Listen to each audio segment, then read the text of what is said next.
Hello and welcome everyone. तो कैसे हैं आप सभी लोग? मुझे उम्मीद है आप बहुत बढ़िया और बहुत अच्छे होंगे और अपने एग्ज़ाम की प्रिपरेशन बहुत अच्छी तरीके से कर रहे होंगे। बहुत सारे बच्चों का मैसेज आ रहा था, sir fashion designing and craft designing के ऊपर एक वीडियो बना दो, इस पर यूट्यूब पे कोई भी कंटेंट अवेलेबल नहीं है और हमारा कल 7 तारीख को एग्ज़ाम है।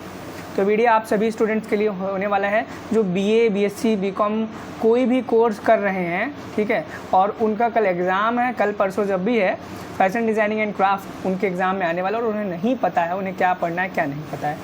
वीडियो शुरू करने से पहले मैं बता दूं, इसका पार्ट 2 भी आएगा। पार्ट 2 का जो लिंक होगा वो डिस्क्रिप्शन बॉक्स में मिल जाएगा और याद रखना पार्ट 2 6 बजे के आसपास आएगा, उससे पहले नहीं आएगा, तो उससे पहले मत ढूंढना। और दूसरी चीज़, व्हाट्सएप ग्रुप हमने बनाया है जिसमें जब हम अपलोड करेंगे ना वो पार्ट 2, उसमें उसका लिंक भी मिल जाएगा आपको, तो वहाँ से आप उस वीडियो को देख पाएंगे और साथ साथ में इस PDF को भी आप व्हाट्सएप ग्रुप के थ्रू ही डाउनलोड कर पाओगे। हम वहाँ पर इसको सेंड कर देंगे, टेलीग्राम पे भी सेंड कर देंगे, आप टेलीग्राम पे भी ज्वाइन हो जाओ। अगर नहीं हो टारगेट सेमेस्टर के, ठीक है, तो हो जाओ। आपको डिस्क्रिप्शन में सारे लिंक मिल जाएंगे, इस PDF के लिंक मिल जाएंगे, टेलीग्राम ग्रुप लिंक मिल जाएगा, व्हाट्सएप ग्रुप लिंक मिल जाएगा, इसका पार्ट 2 का भी लिंक मिल जाएगा और अगर आपके और माइनर कोर्सेज हैं उनके भी लिंक मिल जाएंगे। तो लिंक के लिए डिस्क्रिप्शन चेक कर लेना, आपके लिए बहुत हेल्पफुल होगा। तो चलो स्टार्ट करते हैं क्वेश्चंस। देखो पहला क्वेश्चन कहता है समकालीन समाज में फैशन डिज़ाइनिंग की प्राथमिक भूमिका है। मतलब जो भी हमारा एक कंटेम्प्रेरी सोसाइटी है उसमें फैशन डिज़ाइनिंग की क्या महत्वपूर्ण इंपॉर्टेंट भूमिका, यानी कि क्या रोल है इंपॉर्टेंट, ठीक है। तो ये क्वेश्चन कहता है, ये हो गया। ऑप्शन कहता है वस्त्रों के माध्यम से रचनात्मक अभिव्यक्ति और आत्म पता नहीं क्या लिखा प्रदान करना। इंग्लिश में पढ़ लेते हैं, self identity through the garment. देखो इस क्वेश्चन में कहा गया है कि हमारा जो कंटेम्प्रेरी सोसाइटी है उसमें फैशन डिज़ाइनिंग की क्या इंपॉर्टेंस है। तो हम इसका जो आंसर देख पाते हैं, आंसर कहता है offer creative expression and self identity through garments. हमें इन कपड़ों के थ्रू अपने आप को एक्सप्रेस करने का मौका मिलता है और अपनी एक खुद की पहचान, आत्म पहचान बनाने का मौका मिलता है। जैसे कि अगर आप एक डॉक्टर हैं तो आपके लिए ये जो क्लॉथ्स हैं, ये जो गारमेंट्स हैं, वो एक एक्सप्रेशन के लिए है और आइडेंटिटी भी क्रिएट करता है कि अगर आपने वाइट कोट पहन के रखा है तो आप एक रेपुटेटेड पर्सन हैं, आप एक डॉक्टर हैं, ठीक है। इसी प्रकार से अगर आप एक वकील हैं और आपने ब्लैक कोट पहन के रखा है तो वो एक्सप्रेस करेगा आपके क्रिएटिव एक्सप्रेशन को और आपकी सेल्फ आइडेंटिटी को, किससे? उन गारमेंट्स के द्वारा। और वहीं पे सोच लो, अगर आप फटे पुराने कपड़े पहन के जाओ, आप कितने भी अच्छे घर के हो, फटे पुराने कपड़े गंदे पहन के जाओ तो आपको क्या रिस्पेक्ट मिलेगी? आपको समाज से नहीं मिलेगी ना, डिसरिस्पेक्ट होंगे आप ना, होंगे। और वहाँ पे आपको सब लोग फटीचर, बेकार, घटिया यही सब कुछ समझेंगे कि भाई इस इंसान के पास पहनने को कपड़े नहीं हैं, वो कैसा ही होगा। आप रोड चलते इन व्यक्तियों को देख सकते हैं जो सड़क के किनारे दारू पी करके लेटे रहते हैं, उनके कपड़ों की क्या हालत रहती है। उनके कपड़ों के देख करके आप पता लगा पाएंगे उनकी क्या भूमिका निभाई जा रही है उनके द्वारा। तो मूव करेंगे क्वेश्चन नंबर 2 पे। देखेंगे क्वेश्चन नंबर 2 क्या कहता है। सेकंड ना बोल के हम नेक्स्ट बोलेंगे क्योंकि हमने यहाँ पर क्वेश्चंस की मार्किंग नहीं की है, जल्दी जल्दी में क्वेश्चंस को प्रिपेयर किया गया है। क्वेश्चन कहता है फैशन डिज़ाइनिंग को इन कारकों से प्रभावित किया जा सकता है, यानी कि fashion designing can be influenced by the factors like. मतलब अगर आप फैशन डिज़ाइनिंग में हैं, आपके कुछ फैक्टर्स ऐसे होंगे जिनकी वजह से उनको इन्फ्लुएंस किया जा सकता है, यानी कि चेंज किया जा सकता है। इनमें से कौन कौन से फैक्टर हैं जिनसे फैशन डिज़ाइनिंग को चेंज किया जा सकता है? तकनीकी और नई सामग्री की, संस्कृति, आंदोलन और सामाजिक परिवर्तन, उपयुक्त छवि। हाँ, तो यार यहाँ पर ही केवल ऐतिहासिक काल, ये गलत हो जाएगा, याद रखना। आपके 2 ऑप्शन इसके सही हैं और इसके थोड़े से ऑप्शनिंग मिस्टेक हो गए हैं, मल्टीपल हो गए हैं, सॉरी फॉर दैट, ठीक है। नेक्स्ट क्वेश्चन पे मूव करेंगे। क्वेश्चन नंबर 2 नेक्स्ट कहता है कि sustainable practices in fashion designing emphasis, यानी कि फैशन डिज़ाइनिंग में टिकाऊ प्रथाओं पर बल दिया जाता है, ठीक है। क्यों? पर्यावरण के अनुकूल सामग्री और उत्पादन विधि का उपयोग करना, ठीक है। नेक्स्ट क्वेश्चन पे मूव करेंगे। नेक्स्ट क्वेश्चन कहता है कि फैशन डिज़ाइनर अक्सर इन जैसे पेशेवरों के साथ सहयोग करते हैं। यानी क्वेश्चन कह रहा है कि जो फैशन डिज़ाइनर्स होते हैं इस टाइप के पेशेवर को सहयोग करते हैं। अब किस टाइप के करते हैं वो आपको जानना पड़ेगा। जो आर्किटेक्ट्स होते हैं क्या उनके साथ करते हैं? बिल्कुल नहीं, ठीक है। Textile engineers and pattern makers, बिल्कुल। अब टेक्सटाइल इंजीनियर वो जो कपड़े को डिज़ाइन करते हैं, गारमेंट्स को डिज़ाइन करते हैं, और पैटर्न मेकर जो कपड़े की डिज़ाइन किस पैटर्न में होना चाहिए, लेफ्ट से कट होना चाहिए, राइट से होना चाहिए, यहाँ पे एक स्टार बना होना चाहिए कि नहीं होना चाहिए, उसके बारे में, ठीक है। अब यहाँ पे ग्राफिक डिज़ाइनर्स एंड स्टाइलिस्ट, बिल्कुल जो कि ग्राफिक्स को डिज़ाइन करेंगे कि भाई आपके कपड़े के ऊपर ये डिज़ाइन होनी चाहिए, कंप्यूटराइज्ड, और स्टाइलिस्ट स्टाइल बनाएंगे उसमें। तो याद रखना इसमें भी आपका ऑप्शन बी और सी हो जाएगा। केवल आर्किटेक्ट नहीं होगा, और उपरोक्त सभी भी नहीं होगा, थोड़े से कुछ मिस्टेक्स हैं उन्हें अवॉइड करना, ठीक है। मूव करेंगे नेक्स्ट क्वेश्चन पे। नेक्स्ट क्वेश्चन कहता है कि contemporary fashion is non for, यानी कि समकालीन फैशन के लिए क्या जाना जाता है? पारंपरिक शैलियों का सख्त पालन करना, greater emphasis on individual and self expression, वैयक्तिकता और आत्म विभक्ति पर अधिक जोर देना। इस क्वेश्चन का यही राइट आंसर हो जाएगा। नेक्स्ट क्वेश्चन पे मूव करेंगे। अब नेक्स्ट क्वेश्चन है कि सिलाई मशीन पर दबाव वाला पैर सिलाई करते समय कपड़े को अपनी जगह पर रखता है।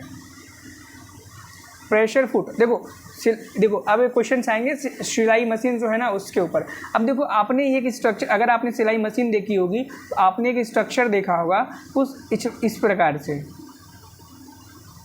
प्रकार से देखा होगा, ठीक है। और यहाँ से एक सुई होती है, निडल वो ऐसे आती है, और इसके नीचे एक कपड़ा होता है जिसको आप सिल रहे होते हैं, जिस पे आप वर्क कर रहे होते हैं, ठीक है। अब यही पूछा गया है, ये पैर है ना, इसको प्रेशर फुट बोला जाता है। क्या बोला जाता है? प्रेशर फुट बोला जाता है। अब यही पूछा गया है कि सिलाई मशीन पर दबाव वाला पैर, pressure foot on a swing machine पे इसका क्या प्रभाव पड़ता है, मतलब इसका क्या काम होता है? डायरेक्ट सुई अंदर बाहर क्यों नहीं कर जाती है? क्योंकि अंदर बाहर करेगी तो कपड़ा सरकेगा, तो डायरेक्ट नहीं करा सकते, इसलिए हमें एक प्रेशर फुट की आवश्यकता पड़ती है। देखेंगे सिलाई करते समय कपड़े को अपनी जगह पर रखता है, कपड़ा सरके ना, इधर उधर भागे ना, कपड़ा एक जगह स्थिर रखे ताकि सुई अंदर बाहर आकर के कपड़े को अच्छे से सिल सके, ठीक है। मूव करेंगे नेक्स्ट क्वेश्चन पे। नेक्स्ट क्वेश्चन कहता है कि सिलाई मशीन पर सुई बार का क्या कार्य होता है? What is the function of the needle bar on the swimming machine. अब इस सुई बार का काम होता है सुई को ऊपर और नीचे ले जाने वाला। अब आप इंटरनेट में फ़ोटो देख लेना नीडल बार कहाँ पर होता है। नीडल बार देखो, जब आपकी ये मशीन है मान लो ना, नीडल बार कहाँ होता है मैं बता देता हूँ। यहाँ पे एक इस प्रकार का बना होता, ये मान लो आपकी मशीन है, मुझे इतना अच्छी ड्राइंग नहीं है, आप अपने घर पे देख लेना मशीन कैसे रखी है आपके घर पे।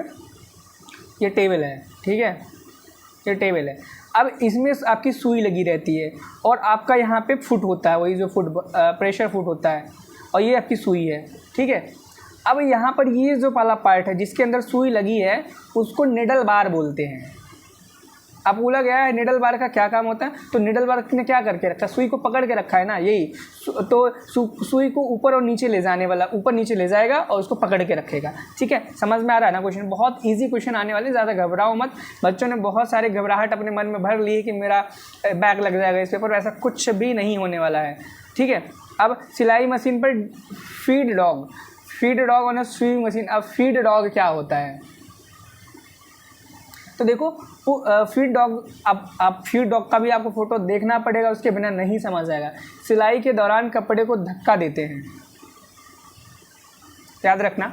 फीड डॉग का फंक्शन होता है जब भी सिलाई आप कर रहे होते हो तो कपड़े को धक्का देते हैं आगे की साइड को, ताकि कपड़ा आगे जाए और वो सिल जाए। नेक्स्ट क्वेश्चन में मूव करेंगे। नेक्स्ट क्वेश्चन कहता है कि सिलाई मशीन में बाबिन केस का क्या काम होता है। अब याद रखना केस की बात की गई है, बाबिन पता है क्या होता है? बाबिन होता है एक इस प्रकार का गोला होता है। अब आपको शायद नहीं पता होगा, आपकी मम्मी से अगर आप पूछेंगे तो ज़रूर ही आपकी मम्मी बता देंगी ये बाबिन क्या होता है। बाबिन कुछ इस प्रकार का एक यंत्र होता है, यंत्र मतलब डिवाइस बोलेंगे। प्लास्टिक का भी होता है, लोहे का भी होता है, मतलब लोहे का होता है, मटेरियल का होता है, समझ लो, ठीक है। प्लास्टिक का होता है, मटेरियल का होता है, और इसके अंदर आप रील के धागे को भरते हैं, इसको हम बाबिन बोलते हैं। क्या बोलते हैं? बाबिन बोलते हैं। उसके बाद भर जाने के बाद इसको ले करके आप एक केस होता है, उसी के से उसे थोड़ा सा बड़ा ऐसा उसी के अंदर इंजेक्ट कर देते हैं, उसी के अंदर डाल देते हैं, फिर जा करके उसको मशीन के अंदर डालते हैं। अब यही बाबिन केस के बारे में बोला गया। केस मतलब कवर होता है, मोबाइल केस होता है ना, एयरपॉड का केस होता है ना, उसी प्रकार से बाबिन का केस होता है, यानी कि उसका कवर ढक्कन जिसके अंदर बाबिन को रखा जाएगा। तो क्या इसका काम होता है, धागे के साथ बाबिन रखता है, मतलब बाबिन केस का क्या काम होता है, धागे के साथ बाबिन को अपने अंदर समा लेता है, अपने अंदर रखता है। ठीक है, houses the bobbin with thread. ठीक है, नेक्स्ट क्वेश्चन पे चलेंगे। नेक्स्ट क्वेश्चन देखेंगे क्या कहता है, सिलाई मशीन पर टेंशन डिस्क। अब ये टेंशन डिस्क क्या टेंशन है भैया, देखते हैं। द टेंशन डिस्क ऑन ए सिलाई मशीन। अब यही फंक्शन ही पूछा गया भाई, टेंशन डिस्क का क्या फंक्शन होता है, क्या काम होता है। तो याद रखना, ऊपरी और निचली धागों की जकड़न को नियंत्रित करने के लिए आपका टेंशन डिस्क होता है।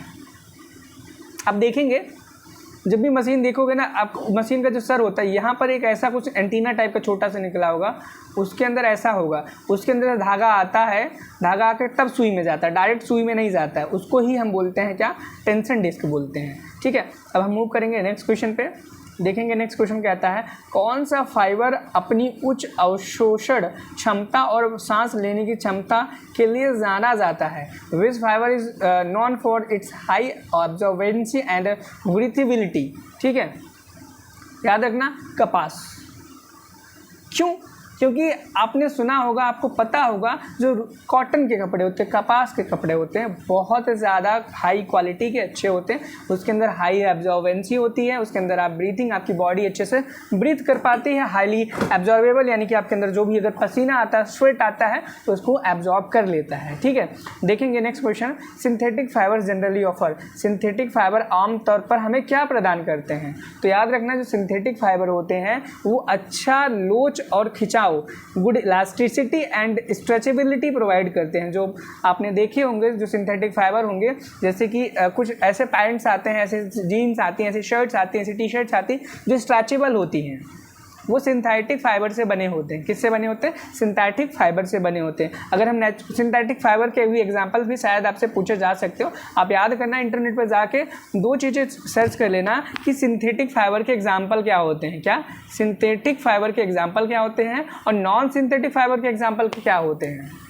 ठीक है, कर लेना, एग्जाम्पल आपसे पूछे जाने के चांसेस हैं। थोड़ा सा बैकग्राउंड में कूलर का शोर हो रहा है, उसके लिए मैं क्षमा चाहूँगा, गर्मी इतनी ज़्यादा कूलर चलाना मजबूरी पड़ रही है। ठीक है, अगला क्वेश्चन देखेंगे। अगला क्वेश्चन कहता है, नेचुरल फाइबर्स। देखो आ गया, नेचुरल फाइबर का नाम लिए थे ना, अब वही synthetic fibre, non synthetic.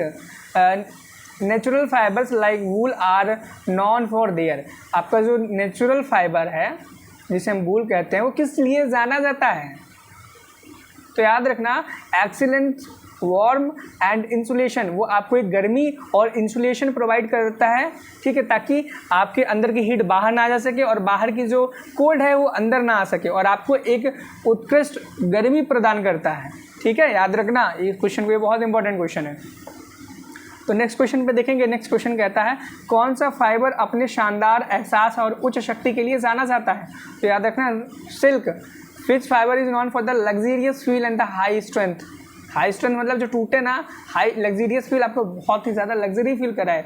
Silk, आपने सुना होगा वो सिल्क वाली साड़ी, सिल्क वाले कपड़े। अभी एक नया गाना भी चला है, मरून कलर साड़ियाँ, उसमें भी सिल्क जहाँ तक इस्तेमाल किया गया होगा तभी इतना गाना फेमस हुआ है। मैंने भी सुना, रील्स में देखा, तो मैं बता रहा हूँ। ठीक है, और नेक्स्ट क्वेश्चन पर मूव करेंगे। देखेंगे नेक्स्ट क्वेश्चन क्या कहता है। नेक्स्ट क्वेश्चन कहता है, स्पोर्ट्स वियर कपड़ों के लिए एक मुख्य संपत्ति है उत्कृष्ट नमी को सोखना, एक्सीलेंस मॉइस्चर विकिंग।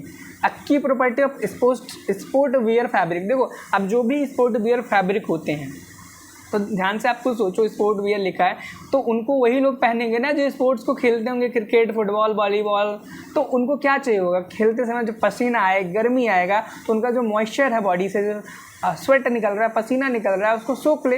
तो जो कपड़ा होना चाहिए स्पोर्ट्स वियर फाइबर का, वो कैसा होना चाहिए, ऐसा होना चाहिए कि एक्सीलेंट मॉइस्चर विकिंग हो, उसके अंदर की जो नमी हो उसको सोख ले, आपकी बॉडी की सारी नमी को सोख ले, और आपको गर्मी, मतलब बॉडी गीली ना है और शर्ट टी शर्ट आपने जो भी पहन के रखा है स्पोर्ट्स वियर में वो गीला हो जाए, चलेगा, कोई दिक्कत नहीं। ठीक है, natural fibres are derived from, बहुत इंपॉर्टेंट क्वेश्चन है आपका। ये जो नेचुरल फाइबर होता है वो किस चीज़ से प्राप्त किया जाता है, तो याद रखना इससे पौधे और जानवरों के स्रोतों से। नेचुरल बोला गया, नेचुरल वो जो नेचर में ऑलरेडी एग्जिस्ट करते हैं, और सिंथेटिक वो होते हैं जो बाय ह्यूमन उसको लैब में और फैक्ट्रीज में बनाया जाता है, उसको हम नॉन सिंथेटिक बोलते हैं। ठीक है, ठीक है। नेक्स्ट क्वेश्चन देखेंगे, कृत्रिम फाइबर के उदाहरणों में शामिल है, यानी कि examples of artificial fibre includes. तो अगर हम आर्टिफिशियल फाइबर देखो नॉन सिंथेटिक की बात करेंगे तो आर्टिफिशियल फाइबर में रायन एंड विस्कोस आएगा। ठीक है, याद कर लेना। ये एग्जांपल देखो आ गया, मैंने कहा था एग्जांपल याद करना, और एग्जांपल ही यहाँ पे आ गया, एग्जांपल आ गया, तो अब आपको याद करना ही पड़ेगा। ठीक है, अगला क्वेश्चन, कृत्रिम फाइबर के उदाहरणों में शामिल है, रियान एंड इसको कर ही लिया था हमने। मिश्रित कपड़ा बनाया जाता है। अब जो मिक्स फैब्रिक्स होते हैं वो कैसे बनते हैं, तो याद रखना blending different type of fibre. अब कई प्रकार के जो फाइबर होंगे उनको मिक्स करेंगे, इसीलिए मिक्सड है। टेक्सटाइल फैब्रिक्स यानी कि जो गारमेंट्स हैं उनके बारे में बात की जा रही है। नेक्स्ट क्वेश्चन पर मूव करेंगे, देखेंगे नेक्स्ट क्वेश्चन क्या कहता है। और नेक्स्ट क्वेश्चन कहता है, a benefit of blending cotton with polyester in a fabric can be.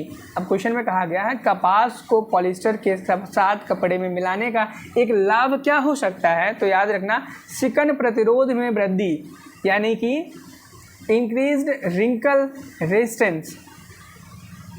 ठीक है, नेक्स्ट क्वेश्चन पे मूव करेंगे, देखेंगे नेक्स्ट क्वेश्चन कहता है कि which fibre typically burns with melting and smell and drips.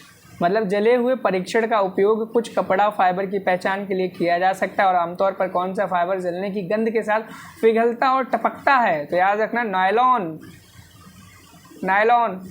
ठीक है, अब नेक्स्ट क्वेश्चन पे मूव करेंगे। नेक्स्ट क्वेश्चन कहता है कि silk fibres have a unique smooth and lustrous appearance. जो सिल्क फाइबर होते हैं उनका यूनिक स्मूथ होता है, लस्ट्रस अपीयरेंस होते हैं, बहुत ही चमकीले शानदार दिखते होते हैं। ठीक है, तो आपको पता होगा जो सिल्क की साड़ियाँ होती हैं प्यारी प्यारी, वो कैसी होती है, लड़कियों को पता होगा सिल्क के कपड़े कैसे होते हैं। लड़कियों एक बार लिख के बता दो सिल्क की क्या क्या प्रॉपर्टीज़ होती हैं और कैसे कपड़े आपको पसंद है, कमेंट में ज़रूर बताना। ठीक है, तो बताना, और लड़कों को भी पसंद हो वो भी बताना। सॉफ्ट एंड ड्रैपली फील, यानी कि कोमल और लपटदार एहसास कराएगा। क्या कराएगा, कोमल, बहुत ही सॉफ्ट फील कराएगा अगर आप सिल्क की साड़ियाँ, सिल्क के कपड़े, सिल्क के सलवार, सिल्क के सूट ये सब पहनते हो तो। ठीक है, सिल्क के जीन्स नहीं आते लड़कों। ठीक है, सॉरी फॉर दैट, सिल्क के जीन्स नहीं आते हैं, शायद आते हो मुझे नहीं पता, अगर आते हो तो मुझे ज़रूर बताना। ठीक है, और common fibres are known for their natural crimp. This crimp contributes, यानी कि कपास के रेशे अपने प्राकृतिक क्रिम्प के लिए जाने जाते हैं। ये क्रिम्प्स योगदान देते हैं किस चीज़ में, सिकन और प्रतिरोध की वृद्धि में, इंक्रीज्ड रिंकल रेजिस्टेंस। ये तो अभी शायद मैंने किया था ना, चलो कोई बात नहीं, नेक्स्ट क्वेश्चन पे मूव करते हैं। और नेक्स्ट क्वेश्चन कहता है कि पॉलिस्टर जैसे सिंथेटिक फाइबर अक्सर स्पर्श करने के लिए चिकने और ठंडे लगते हैं, वे यह भी प्रदर्शित कर सकते हैं। यानी इस क्वेश्चन में कहा गया है कि सिंथेटिक फाइबर जो होते हैं जैसे कि पॉलिस्टर, जब उनको आप टच करते हो बहुत सी स्लीक, आपको कैसा महसूस होता है, चिकना महसूस होता है, ठंडा महसूस होता है टच करने पर। दे में ऑल्सो एग्जिस्ट, क्या हुआ है, ऐसा प्रदर्शित, ऐसा दिखा सकते हैं। ठीक है, अगर ऐसा हो रहा है तो क्या है, तो हो जाएगी, इसमें ऑप्शन में दिया गया all of these, difficulty in drawing, poor heat retention. ठीक है, तो आज के लिए इतने ही, नहीं और भी लास्ट क्वेश्चन बचा है। ऊन के रेशे में एक प्राकृतिक स्केल संरचना होती है जो इसमें योगदान करती है, उत्कृष्ट गर्मी और इंसुलेशन। ऊन के रेशों में एक प्राकृतिक स्केल होती है, ऊन को पता होगा आपको क्या करती है, हीट कोल्ड से आपको बचाती है और आपको ठंडा नहीं रखती, गर्म रखती है शरीर को। गलती से बोल दिया, जुबान में चल गई मेरी। ठीक है, तो आज हमने इतने क्वेश्चन सॉल्व किए, और नेक्स्ट पार्ट 6 बजे के बाद आपको मिल जाएगा। और हमारे व्हाट्सएप ग्रुप को ज्वाइन कर लेना, चैनल को सब्सक्राइब कर लेना नए हो। ठीक है। और क्या कर लेना, डिस्क्रिप्शन में चले जाना, जो करना है आपको ना, जितने लिंक है फलाना डिम का ना, टेलीग्राम व्हाट्सएप ग्रुप का, व्हाट्सएप चैनल का, इंस्टाग्राम का और किसका जो भी लिंक है, PDF का लिंक है, चैनल का लिंक है और नेक्स्ट पार्ट का लिंक है, वो सारा का सारा आपको मिल जाएगा। और अधिक जानकारी के लिए, अधिक चीज़ों के लिए आप टारगेट गुरुकुल का मोबाइल ऐप डाउनलोड कर सकते हो। ठीक है, तो मिलते हैं नेक्स्ट वीडियो में 6 बजे के बाद। और देखो, चैनल को सब्सक्राइब करना सबसे ज़्यादा ज़रूरी है और साथ ही साथ में ग्रुप को ज्वाइन करना, क्योंकि 6 बजे जो आपका वीडियो आने वाला है उसका लिंक आपको उसी ग्रुप में मिलेगा। शायद आपको यहाँ पे चैनल पे सर्च करते करते थक जाओ, आपको ना मिले। ठीक है, तब तक पढ़ाई करते रहो। All the very best, bye bye.